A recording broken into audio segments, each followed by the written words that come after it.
Bom, eu passo a palavra então ao Olivier Girard. Bom dia a todos. É uma honra estar aqui para representar a macrologística, né, aqui nessa palestra tão bem conceituada.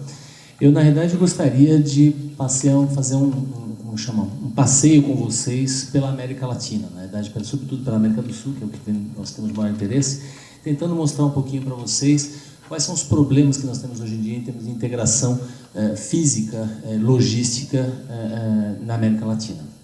Então, nós vamos estar aí discorrendo aí um pouquinho sobre ferrovias, portos, hidrovias, rodovias, aerovias e assim por diante. Vamos começar aqui. Infelizmente, esse mapa acaba ficando muito pequeno, por mais que a gente tente ampliá-lo. Não sei se vai dar para a gente ver muito claramente, mas isso aqui é um mapa de todas as integrações físicas existentes hoje em dia na América do Sul. Tanto integrações hidroviárias, né? Por exemplo, aqui nós temos... Vamos tirar essa água daqui da frente. Temos que é a hidrovia do Amazonas, né? Como o que está em vermelho aqui é a parte de rodovias, né? Tem algumas rodovias aqui que até são não existentes ainda, não são projetadas, né? Mas a maior parte aqui está bem projetada. E você também tem as ferrovias, que infelizmente aqui está meio difícil da gente conseguir enxergar, mas elas estão aqui dentro também. O que eu vou tentar falar para vocês é um pouquinho mais geral, então não se preocupem tanto em tentar entender esse mapa, mas muito mais em termos conceituais. Nós temos aqui na América Latina, geograficamente, uma barreira muito grande, duas barreiras muito grandes. A primeira barreira muito grande que nós temos aqui é a Cordilheira dos Andes, tá? Que vai praticamente, começa aqui no sul do Chile, vai praticamente até o Panamá, né? Essa barreira aqui, ela tem uma particularidade. Qual a particularidade dela? É que o ponto mais alto, ou seja, onde é mais difícil de você atravessar os Andes, é justamente na proximidade de Santiago, tá? E se você olhar aqui o mapa, parece que não está muito claro aqui, mas aonde você tem mais ligações é justamente nessa região, tá?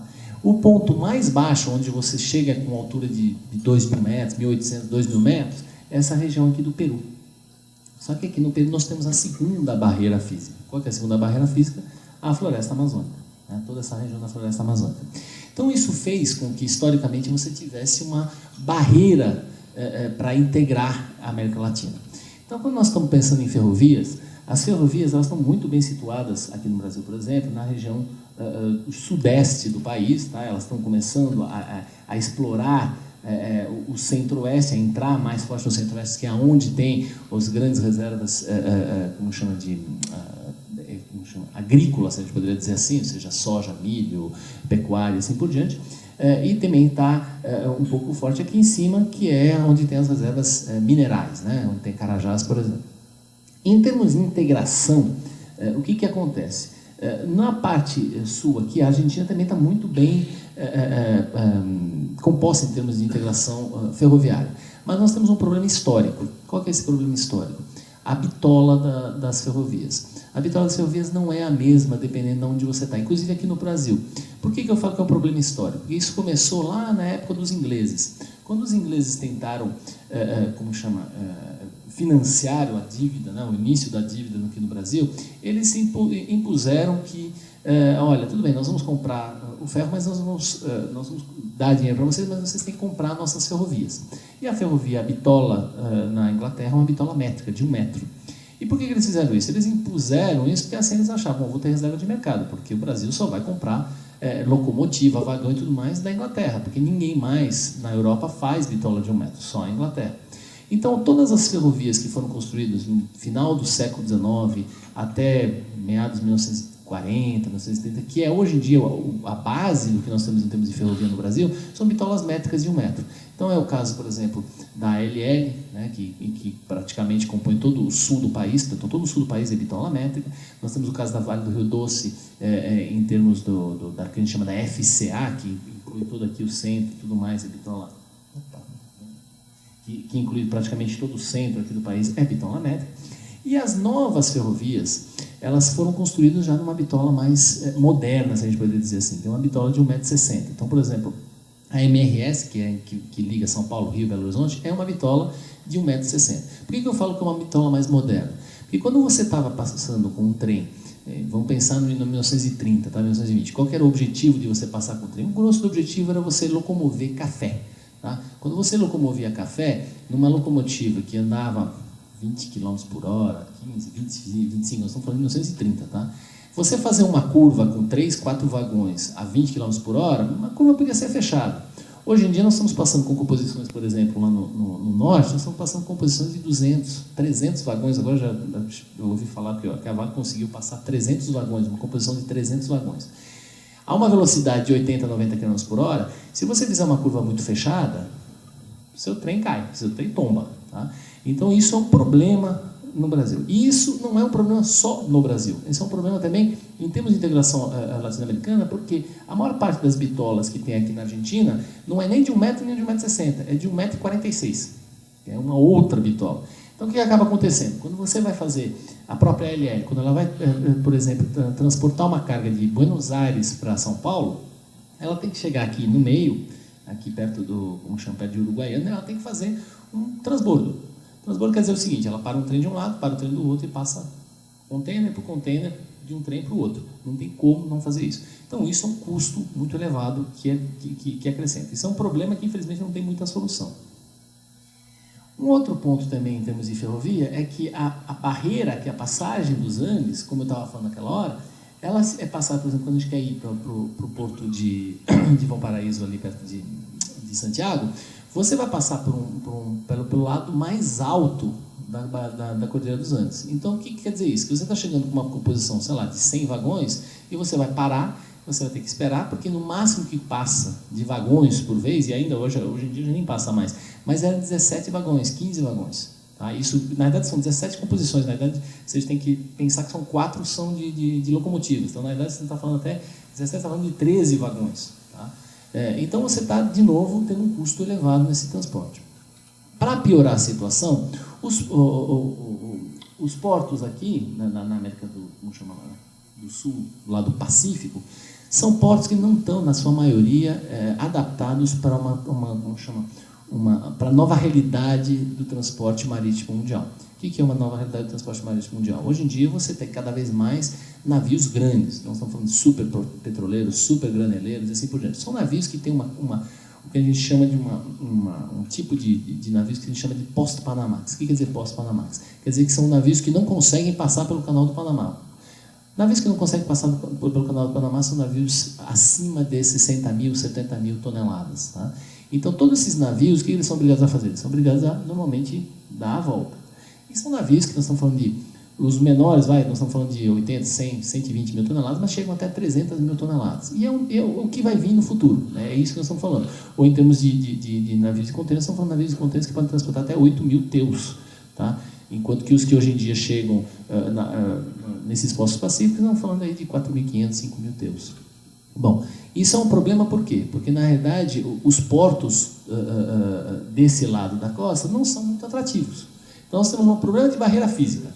Nós temos um problema de custos elevados em termos de transporte ferroviário. E, além disso, você chega num porto que não é muito atrativo, porque você não vai conseguir fazer uma grande movimentação da sua carga. Então, e se vocês têm que lembrar que do outro lado, ou seja, do nosso lado, do lado brasileiro, nós temos portos que têm a capacidade de atender navios pós-Panamax. Não é o caso de Santos, mas é o caso, por exemplo, de Itaguaí / Sepetiba, é o caso de Suape, é o caso de Itaqui / Ponta da Madeira. Todos são portos que têm capacidade de fazer isso. Então, vale muito mais a pena você transportar a partir daí, porque o custo de você dar essa voltinha aqui é menor, muito menor, do que você fazer esse cruzamento aqui. Aí você fala assim, bom, mas você estava falando aqui do sul do Chile e tal, não tem outro jeito de passar por cima? Teria. Peru, nós estamos falando aí de 2.000 metros de altura, então realmente daria para realmente você conseguir atravessar os Andes de uma forma mais fácil. Mas aí nós estamos falando que para você chegar aqui, você tem que cruzar mais ou menos, tá? Porque a parte abaixo dos Andes está aqui em cima. Você tem que cruzar mais ou menos 1.500 a 2.500 de floresta amazônica. Além de todos os problemas ambientais que isso acarreta também um outro problema, que a ferrovia, na maior parte das vezes, para ela ser mais barata, ela é feita com vigas de madeira. e você pôr num lugar onde normalmente chove muito, é alagadiço e tudo mais, a deterioração dessas vigas é muito rápida, nesses dormentes, né? Então isso faz com que não haja também muito atrativo de você montar uma ferrovia desse tipo. Até já se falou muito de o que eles chamavam da Ferrovia del Rey, que era uma ferrovia que viria do Peru e iria até Porto Velho, né? Apesar que Porto Velho, por enquanto, não tem nenhuma ferrovia chegando, então precisaria fazer do outro lado chegar até Porto Velho. Mas isso nunca saiu das intenções diplomáticas Brasil-Peru. Até o presidente Lula foi lá assinar um convênio lá com o presidente do Peru na época, tal, mas nunca saiu do papel. Por fim, nós temos um problema que a gente poderia dizer estratégico aqui embaixo, que chama-se Argentina. Por que nós estamos falando que é um problema estratégico?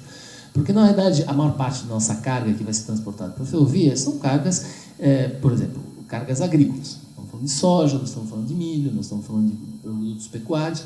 Quem são os seus principais rivais a nível mundial para a venda desses mercadorias? A Argentina. Então, existe um problema estratégico de repente, a Argentina, quando você monta todo o esquema logístico para transportar e ir até o Chile, atravessando a Argentina, de repente a Argentina fala assim, não, eu vou pôr um imposto de importação, ou qualquer coisa que ela possa inventar, né? Nossa colega, irmã aí, Cristina Kirchner, provou aí com o trigo o que ela é capaz de fazer. Então, ela poderia fazer qualquer coisa nesse nível também e bloquear. Então, estrategicamente, também não é muito interessante você transportar toda a sua carga agrícola pelo seu maior concorrente, por dentro do seu maior concorrente. Então, tudo isso meio que dificulta muito, como a gente poderia dizer, a integração sul-americana ferroviária, se a gente poderia dizer. Bom, então, vamos falar então agora de portos. A gente mencionou um pouquinho de portos da costa oeste do Pacífico, um pouquinho aqui do sul, mas um grande problema, que inclusive o André Araújo comentou agora há pouco, é que existe uma falta também de cabotagem na América Latina. A cabotagem está muito fraca ainda. E, sobretudo, existe o que falta do que a gente chama de conceito de hub port. Para quem não é familiarizado com o que é um hub port, é a mesma coisa do lado aéreo. Quer dizer, o que é o lado aéreo? Quando você viaja do Brasil para os Estados Unidos, digamos, por exemplo, pela American Airlines, obrigatoriamente eles vão te falar assim, olha, você quer ir, sei lá, para Chicago.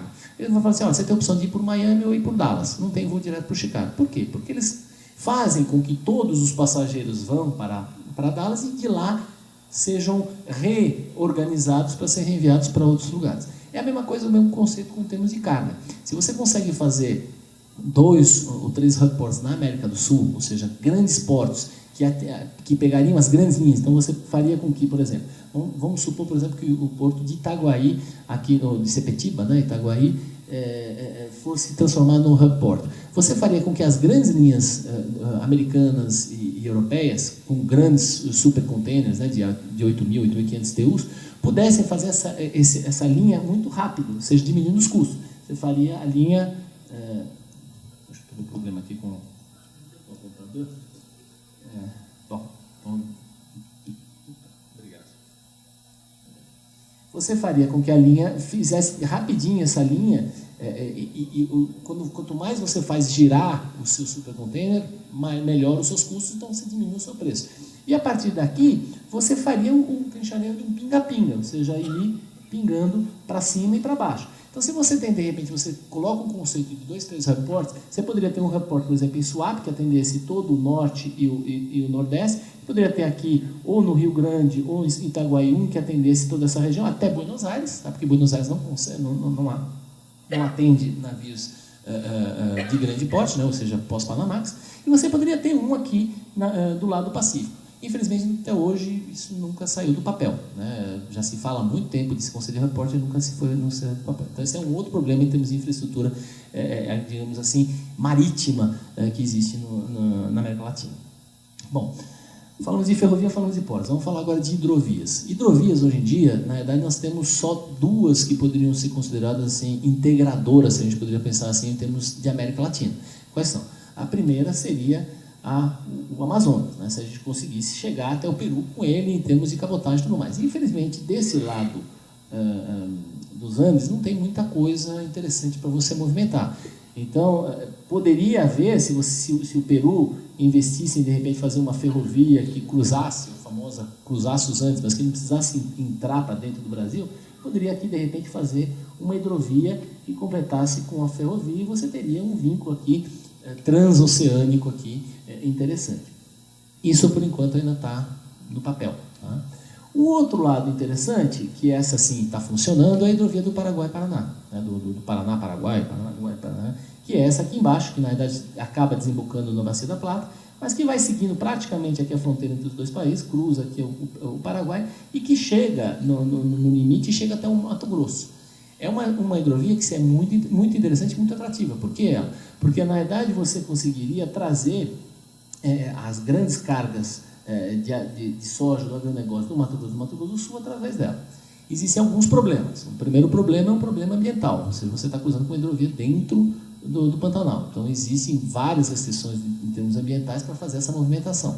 Apesar que, de todos os modais, o modal hidroviário é com certeza aquele que tem o menor impacto em termos ambientais, ou seja, realmente você não tem, o impacto é muito pequeno, você tem que fazer dragagem e tudo mais, mas não tem um impacto, pelo menos na flora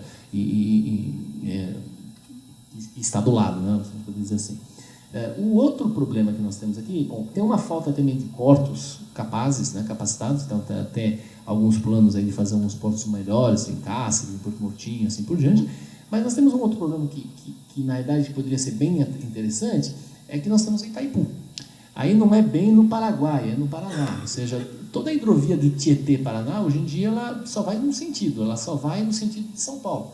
Se nós conseguíssemos fazer uma eclusa no Itaipu, perto de Itaipu, você poderia fazer com que a carga que vem de São Paulo, até de Goiás, toda essa região de Minas e tudo mais, pudesse se beneficiar dessa hidrovia aqui que vai para a Bacia do Plata. Tá? Bom, por fim, queria falar um pouquinho, quer dizer, por fim não, porque ainda tem aerovias, mas vamos falar um pouquinho de rodovias. Eu acho que rodovias é onde nós estamos melhor posicionados em termos de integração na América Latina. Existem várias rodovias que estão sendo feitas e que já existem que permitem essa integração em termos da América Latina. A primeira rodovia interessante, começando do norte para o sul, é essa rodovia aqui, que a gente chama do arco rodoviário, né? É uma rodovia que, na realidade, começa aqui em Manaus, né? Manaus-Roraima, e de Roraima você tem a opção de ir para a Venezuela ou fazer a integração com esses países aqui que muitas vezes você nunca ouviu falar, no Suriname, de Guiana Inglesa, Guiana Francesa, mas que é uma coisa interessante, porque, na realidade, ela, além de permitir fazer essa integração com eles, permite também chegar a Macapá, e de Macapá você poder sair por aqui também. Então, seria uma outra forma de você fazer uma integração regional.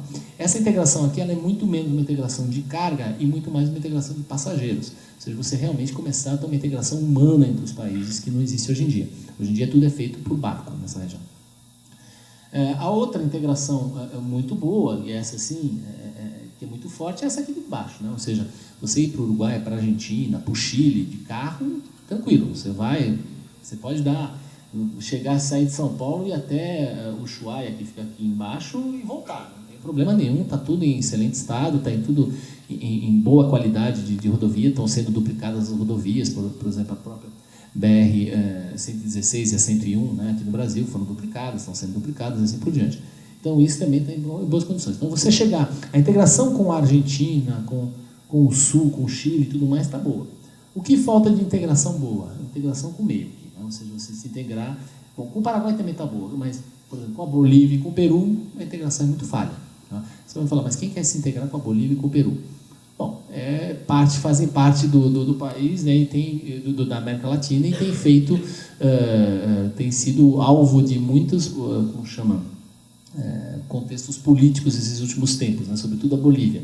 Mas, de qualquer forma, nós temos aqui uma grande riqueza agrícola, que poderia ser interessante você escoar pelos portos brasileiros, né, na Bolívia. Por fim, outra coisa que eu queria comentar, aí já não se refere ao Brasil, mas nós temos a famosa Rota Pan-Americana, né, que seria uma possibilidade de você fazer uma integração latino-americana. Se você, de repente, pegar um carro, sair daqui e ir até o Alasca. Tá? Infelizmente, essa rota, por enquanto, ela está bloqueada por dois fatores. Primeiro, que não tem esse trechinho aqui que passa por dentro do Panamá, não existe. Então, você não consegue fazer essa coisa. Porque ela existe aqui da ponta da América do Sul até a Colômbia, ela existe e é em bom estado. Depois, se não me engano, da Costa Rica para cima, no início do Panamá, de Costa Rica para cima, também está em bom estado. Só não tem esse link aqui intermediário. E o outro problema é o problema da Colômbia, que hoje em dia ninguém ousa cruzar a Colômbia sem ser sequestrado pela Farc, né? Então você já fica com o pé atrás de passar pela Colômbia. Antes nós tínhamos o problema do Sendero Luminoso no Peru, agora nós temos o problema na Farc na Colômbia. Então, em termos de integração, não aconselho ninguém a fazer esse caminho ainda, né? Por fim, o último que eu queria comentar é o setor aeroviário. O setor aeroviário ele ainda está muito pouco integrado na América Latina. Por que eu falo que ele está muito pouco integrado? Porque, primeiro, por exemplo, em termos de carga, hoje em dia tem muitas cargas que são obrigadas a ir até Miami para voltar para algum país. Então, sai de São Paulo, vai até Miami para ir, por exemplo, para Lima. É um caso muito típico isso, tá? Passageiros já está um pouco melhor do que já foi. Hoje em dia você já tem, eu acho que com a exceção de Quito, né, e daqueles 3 países lá em cima, eu acho que todas as grandes capitais, pelo menos, estão interligadas com São Paulo por alguma companhia aérea. A Varig, eu acho que atende Bogotá e Caracas, a Gol, acho que atende Lima, e a TAM atende o resto. Mas, mesmo assim, ainda falta realmente um investimento maior, e de repente tem até uma companhia aérea regional sul-americana, ou seja, uma companhia que atenda todos os países, que possa fazer esses links muito mais fáceis, muito mais rápidos, né? Uma integração muito mais rápida. O mais próximo que nós temos disso é a LAN, que é a linhas aéreas, que era a antiga Lanchile, que comprou uma companhia na Argentina, que eu não lembro qual, virou a LAN Argentina, e tem também LAN Peru, então ela já está em mais ou menos 3, 4 países, está começando a fazer isso. E tinha interesse em entrar no Brasil. Mas, por enquanto, ainda não temos isso. E isso permitiria realmente uma maior integração no país. Então é isso. Isso eu quero, assim, um pouquinho do geral aí, em termos de como nós estamos integração de infraestrutura na América Latina.